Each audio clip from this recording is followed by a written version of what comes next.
मिरजमध्ये राष्ट्रसंत गाडगेबाबा महाराज यांची 150वी जयंती साजरी होते।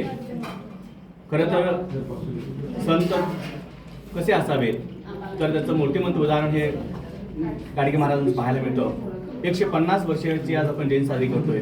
त्या काळात असणारी अंधश्रद्धा, रूढी परंपरा यावर आघात करण्याचं काम बाबांनी केलेलं आहे।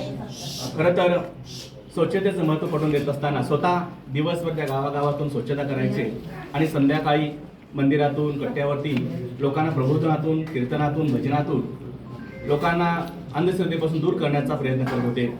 असे हे गाडगे महाराज त्यांची अस्थी अमरावतीनंतर मिरजेतच आहे। त्याचा मोठा अभिमान आम्हाला मिरजकरांना आहे आणि इतर ह्या समाजाचे सगळेच, माझे या मंडळाचे अध्यक्ष असणारे सगळे या पर्यटन समाजाचे आमचे यादव साहेबांनी सगळे त्यांची टीम ही भक्तिभावाने तर पूजा अर्चा करतात। या निमित्तानं आमचे नगरसेवक चौधरी आहेत, सागर वनखंडे, उपायुक्त मॅडम आमच्या स्मृती पाटील आहेत आणि त्यांची टीम खरं तर ह्या मंदिराच्या दृष्टीनं यांनी ओपन स्पेसमध्ये एखादा जर आपल्याला जर दिला उपलब्ध करून मॅडमनी तर नक्की आम्ही नगरविकासच्या माध्यमातून, एकनाथजी शिंदेच्या माध्यमातून तर ते एक चांगलं मोठं या समाजासाठी सांस्कृतिक हॉल बांधून देण्याची आमची नक्की इच्छा असेल। परंतु जागा उपलब्ध करून देणं हे खरं तर मॅडमचं काम आहे आणि यादवचं काम आहे। ते दोघांनी ते करावं आणि मंदिर सांस्कृतिक भवन बांधून देण्याचं जबाबदारी आम्ही नगरसेवक म्हणून चौधरी असतील, धुर्वे किंवा सागर असतील यांच्या माध्यमातून मी उभा करून देण्याची जबाबदारी घेतोय। धन्यवाद।